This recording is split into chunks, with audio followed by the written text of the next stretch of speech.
Hey, folks, just a friendly reminder that all shows on the Madness Comic Network are produced by their individual hosts and in no way reflect the opinions of the network as a whole.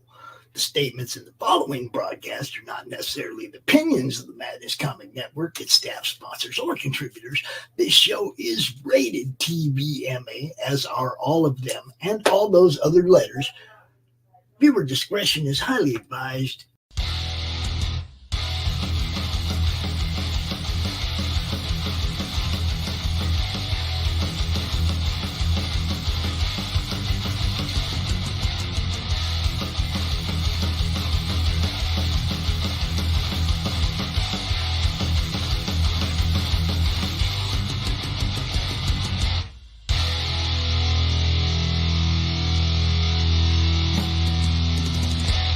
Flip City Magazine is just really pulling out all the stops, man. Your guys' production value of this magazine has gone insane.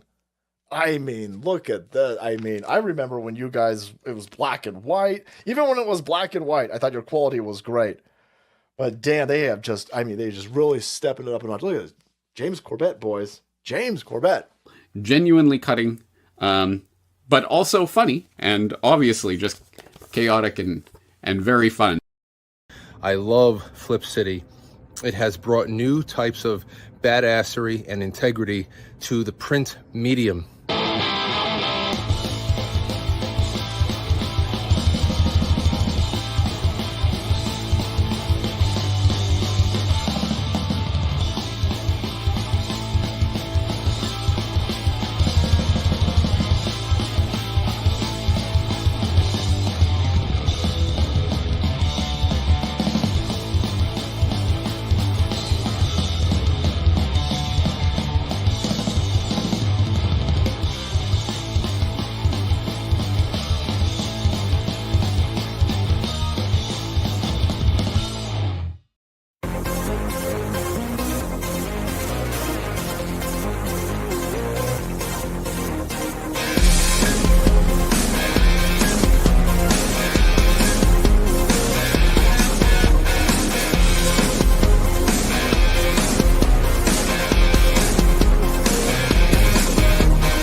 Mr. Chris, what up? Also, Christgau from rock and roll band Five Finger Death Punch. Heard that you're about to launch your newest board game, Gods of Metal, where you take on the persona of different metal musicians to stop the overlords and their demons from taking over reality. I think I know a metal musician that can help you fight those overlords and those demons. That is me, Christgau. So, shout out to you, Chris. Shout out to all of the Laughing Rogue crew. And shout out to Gods of Metal. I will be in there taking over reality from the demons and the overlords. Christgau. Just like it says there on my hat, in case I forget. I do play bass.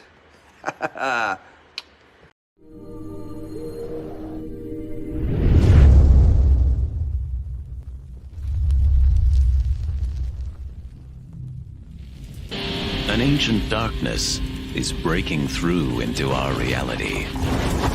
The overlords are coming. They're demons united. They'll stop at nothing to tear our world to shreds. And the only thing that can stop them is the power of metal.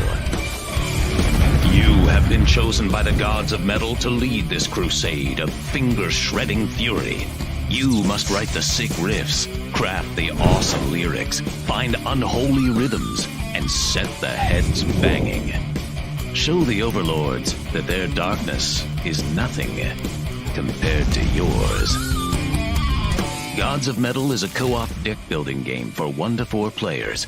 You and your bandmates must work to create the most powerful band in human history. Find mystical instruments of legend, outlandish costumes to improve your powers, and recruit mascots to help you battle the overlords. Find the power of pure decibels and use them to destroy your enemies by crafting songs that will literally blow their minds. Form a band. Save the world. Gods of Metal. Now on Kickstarter. Just back it already.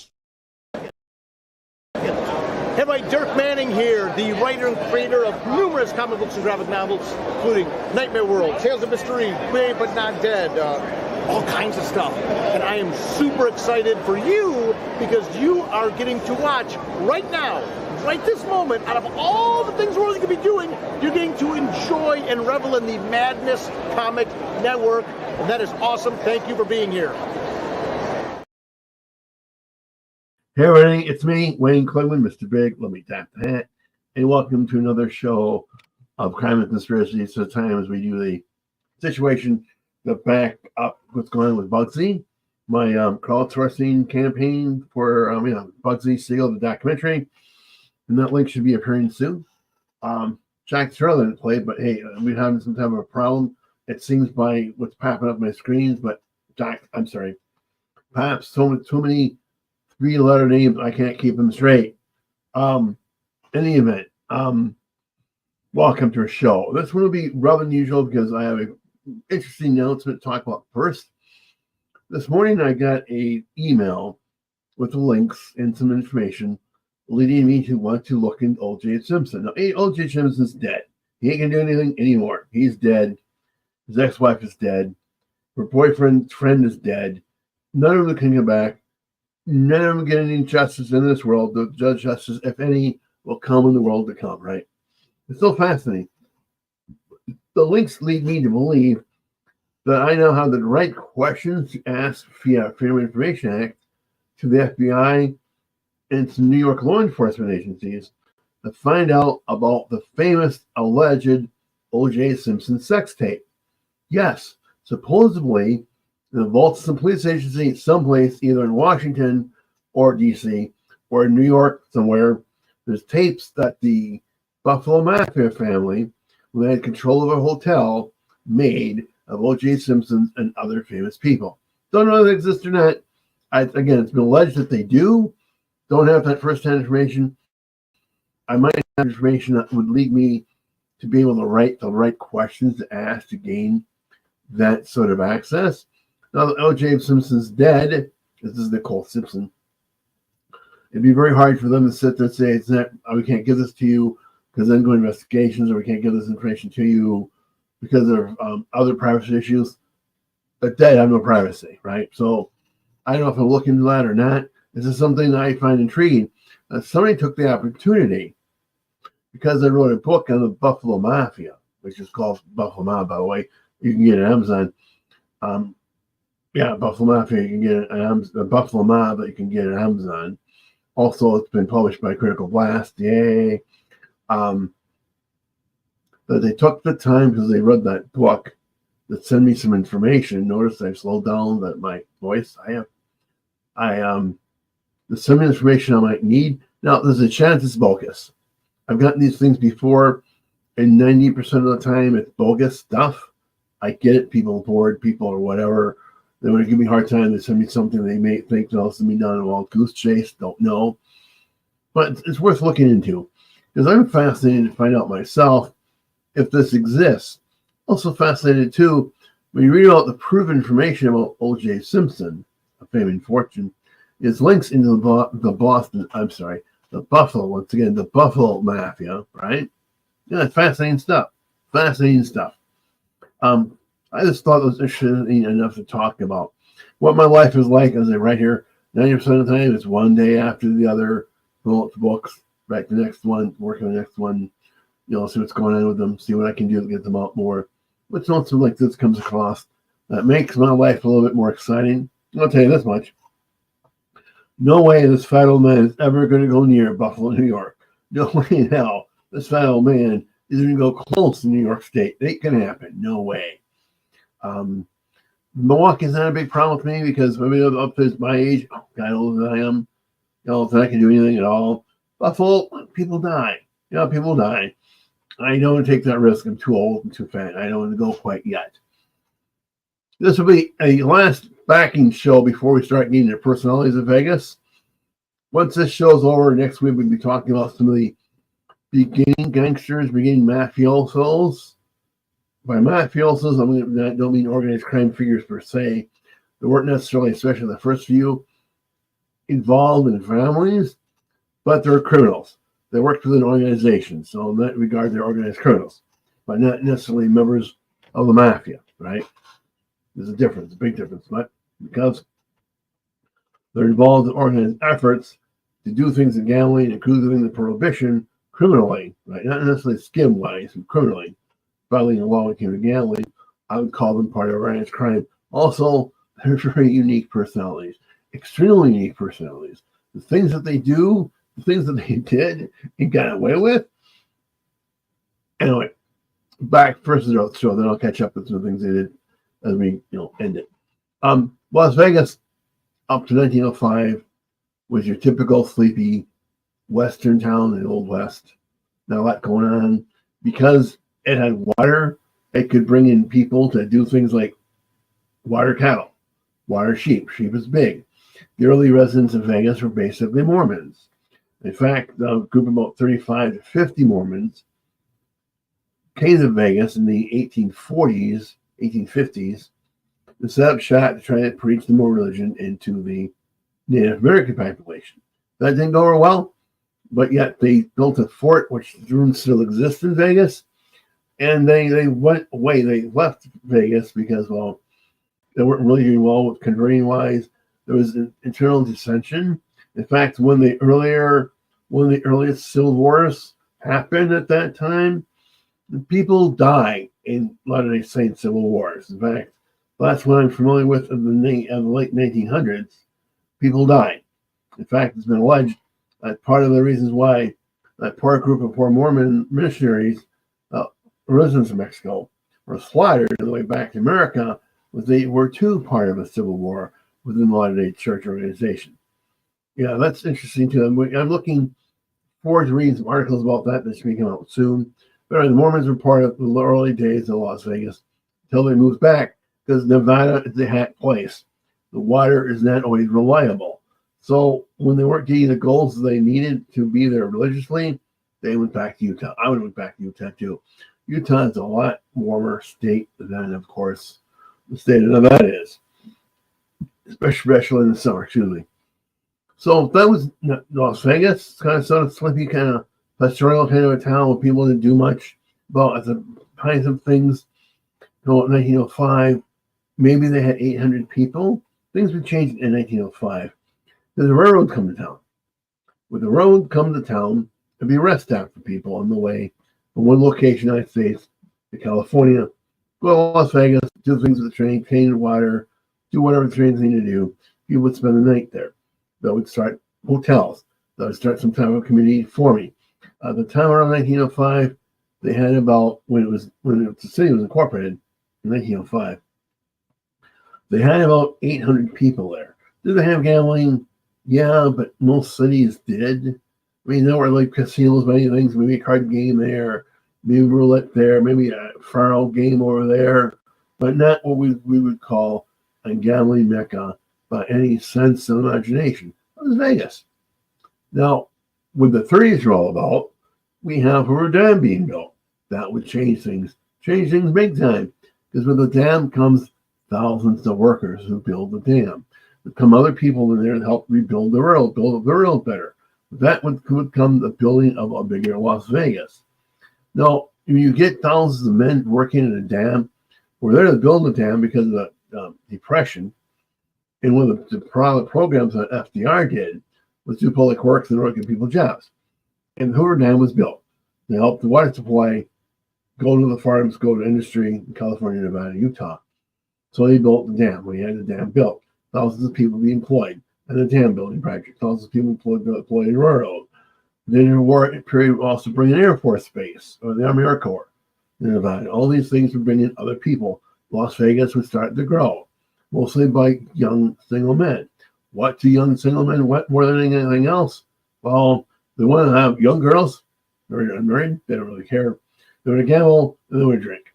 Now, the United States government at that time, still going somewhat of prohibition, didn't want the young men to gamble, chase whores, or do that sort of crazy thing because, well, they knew better.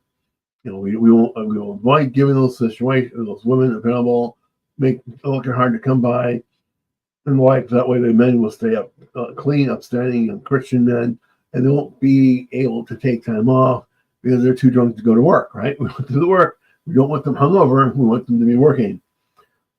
So who steps into this vacuum? Well, our boys, the mafia.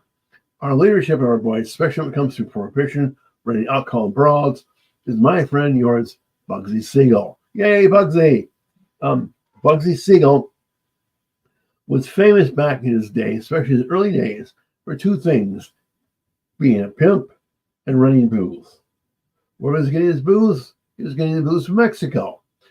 From the days of the days of the Mexican War of 1848, people would smuggle stuff from Mexico into the United States, especially things that the United States would be taxed, especially alcohol. Even before Prohibition, the government liked to tax alcohol, tax it a lot. That's why the Whiskey War started after the Revolutionary War ended, where that people in the East Coast after the Revolutionary War didn't want their booze taxed. And when Washington wanted to tax their booze, they rebelled. Same thing. We don't like paying taxes. So we should tell that to the government. We don't like paying taxes. We don't like paying taxes. Quit spending our money stupidly. Enough of that. So Bugsy was taking advantage of that to run girls from Mexico, especially, to Nevada, to Las Vegas, and actually would also run them as far as Los Angeles. Bugsy Siegel was not very particular with the girls he ran. Bugsy Siegel, sometimes if you had the ability to convince you that you really want to be a whore, he would convince you. It wasn't necessarily with money. Maybe you found yourself kidnapped. That was alleged. He was alleged that he kidnapped more than one girl to force her to prostitution, be it in Vegas, especially in really early days, in New York City, in Chicago, right? He was known as a mean and vicious pimp. Yes, good-looking Bugsy Siegel was a mean and vicious pimp because he's making money for people, right? Nobody really screwed him much because he was making them money, right? They weren't kidnapping their sisters. He wasn't kidnapping their daughters. He was kidnapping immigrant daughters. He was abusing immigrant women, be it Italians, Irish, Hispanic. He was an abusive person. When he was running drugs from Mexico, he was running heroin too. He was working with Mexican families that were big-time smugglers, again, going back to the early days of the Mexican War. Yeah, these families of smugglers would once again raise their heads. Oh, and the war on drugs. Yeah, the earliest drug smugglers, the big-time drug smugglers, would have their family links going back to Bugsy Siegel, going back to the early days smuggling drugs and alcohol from Mexico and the United States. Things really don't change much, do they? Same families who knew how to smuggle alcohol, knew how to smuggle a little amount of heroin from Mexico to the United States. Gee, we basically know how to smuggle tons of marijuana, tons of cocaine, tons of all kinds of other drugs into the United States. Yeah, big time. It's only getting worse. Yeah, it's fascinating. That part of the war on drugs that we don't hear a lot about is some of these families in drug smuggling we've been fighting on the Mexican side of the border for well over 100 years. They ain't going away anytime soon. So let's touch Bugsy Siegel. Well, Bugsy Siegel didn't own any clubs. He didn't have any interest at this time in the 1930s. He didn't have any interest in any clubs and the like in Vegas. Because really Vegas and gambling wasn't really taking off until their 30s when two things would happen. Two things, actually. Hoover Dam would be built, involved in the people. The Hoover Dam would be built. and thousands of people would show up. What is something new? The state of Nevada would legalize gambling and do quick divorces. Would be if you was a resident of the city of Las Vegas, Nevada. I'm sorry, resident of the city of Nevada for 6 weeks, you could get a divorce in Nevada. It's very attractive to people all around the United States, especially in Hollywood, to be able to go to Nevada for 6 weeks, hang out for 6 weeks, maybe try out. And 6 weeks later be able to get that nasty divorce taken care of so we can marry whoever is next on your list to get married. Yeah. Big time. Marilyn Monroe, in fact, would take advantage in her day of the quick divorces offered in the state of Nevada. I mean, so did Clark Gable for that matter, right? I mean, they're not the only one. Thousands of people did and still continue to do so today. So let's start at the different gambling. Again, small time bars. But we have the beginnings of people looking at doing casinos, larger casinos, or run casinos that would give an honest day wage or an honest dollar bet. Casino that would give you a decent glass of whiskey for the money. It wouldn't be rat gut stuff. It wouldn't be stuff that would knock you dead, poison you, make you blind, or anything else. It was what's called good whiskey, right? That would happen when the mafia decided they would. I do mean by the mafia this time. I mean, not only the operators were Jewish and wanted to get things done, but Italian Americans working for other Italian Americans within the mafia clan structure. All were doing big things in Vegas and started doing so big time. And when we see this going, when we talk about our first guy next week, crazy guy, the guy we'll be talking about is called, let's back up. One thing too, what the mafia did, both the Italians, organized crime structures, and the Jewish figures who were just working organized crime, would understand the advantages of working with government officials. Would understand the advantages of creating road structures where a guy working at a dam 9 to 5, 7 to 7, have a weekend off, would want to be able to go to Vegas to find a good gamble, to find some drugs, some booze, I should say, and find a girl, right? In order to get from Boulder City where they're hanging out to Vegas, was a long walk. So let's make roads. Yeah. As much as the early road structures were supposedly used to make sure transportation of goods and material could go from place to place, why these roads are only built to be able to allow single men to get from Boulder City to Las Vegas and other communities around Las Vegas to find girls, to find booze, have a good time. Yeah, I can get that, right? I understand that. Thankfully, around this time, Prohibition would go away, and the wide world of all kinds of fun times would start. But there's no lack of alcohol in Las Vegas at this time. Hell, there's no lack of alcohol in Los Angeles at this time. In fact, arguments can be made that there's really no lack of alcohol around America during this time. It was harder to come by, a little bit more expensive. In fact, my grandfather and my great uncle would work in. We lived in northern Wisconsin. And the family story is that my great uncle and my grandfather on my mom's side used to tinker with cars. And one of the jobs they used to do was repair cars used for running alcohol, gin, bathtub gin, from Baraboo, Wisconsin and the Dells to both northern Wisconsin and the borders of Wisconsin and Michigan, where the lumber camps were, and Chicago, right? Chicago from Baraboo is about 100 some miles. From Baraboo to the lumber camps up in northern Wisconsin was like 400 miles, but the money they would make would be well worth it. It's a shameful fact that instead of taking that money and supporting families with it, both my grandfather and my great uncle would basically drink it all up. Yeah, that's the problem we had. It's Clingman's and Newkirk's is how alcohol is not very, very good to us. That's a story for another day. It's just fascinating how my family interacts with all these other types of bad business, shall we say. My mom, for a lack of, I'll tell us that story about my mother in the lumber camps another time, but that's interesting in itself. But that gives you the story basically in a nutshell early days of Las Vegas, how it grew. It grew again from basically a farming town where people could go and water sheep and water cattle, to rural nexus, growing that population until, of course, the dam shows up, and people in the thousands would show up and the young men there wanted a place to basically play on their time off. I mean, as men do. Let's go to any installation. You can see exactly what I mean. Fort Hood had them. Fort Knox had them. Yeah. Every military installation has a place where young men with time on their hands and money in their pockets, right? When it goes to place, none of these places will be brought to them. They will get that money from the young GI. When you get the workers and you get military bases, yeah, those things are going to happen. Las Vegas is one of the places that happened. And in the 30s, people would take the opportunity to utilize the huge economic resource to try to suck up those monies.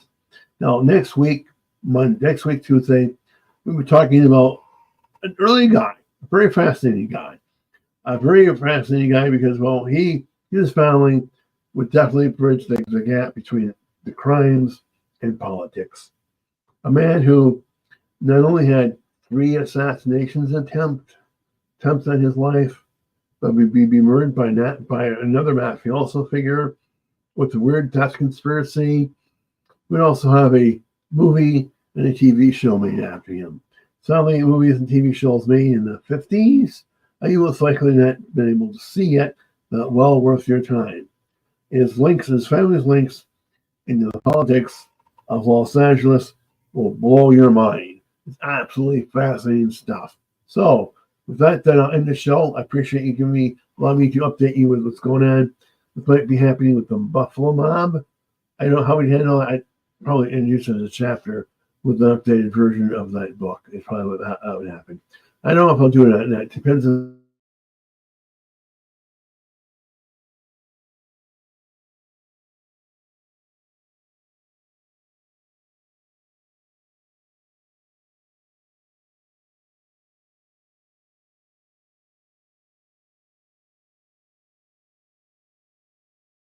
The future.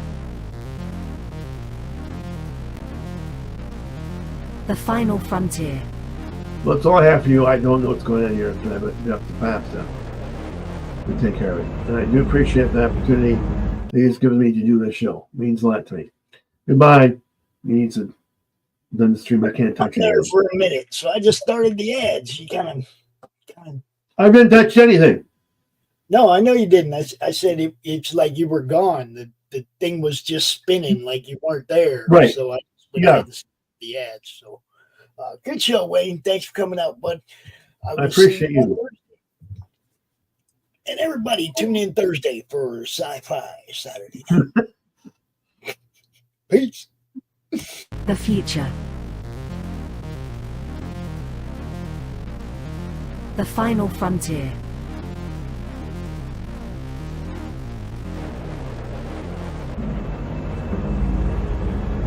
It has never been so uncertain as now.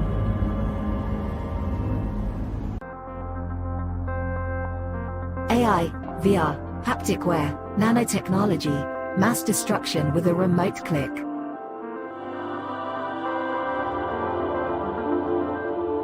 Now we are finally seeing the true potential and dangers of an ever-connected and overly policed hyper-technological world. Have we finally become the architect of our own demise?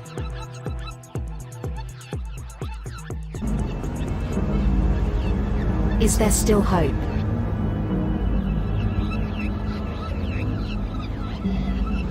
Welcome to the future.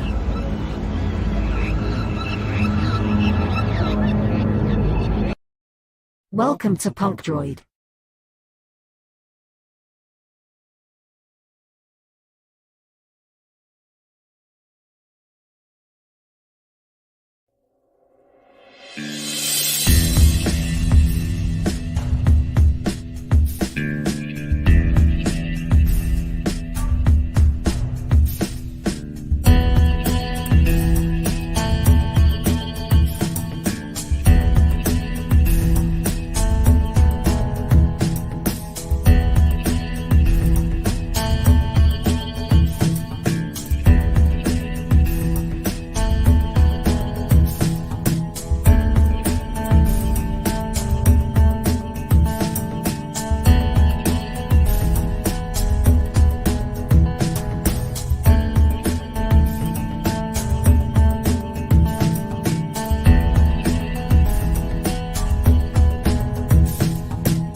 Glamorized and embraced by Hollywood, feared in the underworld, Benjamin Bugsy Siegel was one of the most powerful men in America. He was also one of the most hated. The man who gave birth to Las Vegas was gunned down in the luxurious home of his glamorous lover. Almost 80 years later, his murder remains unsolved. Who killed Bugsy?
How do you end this thing? How do you put the where's the brakes on this bus? I forgot. Jazz hands. Jazz hands.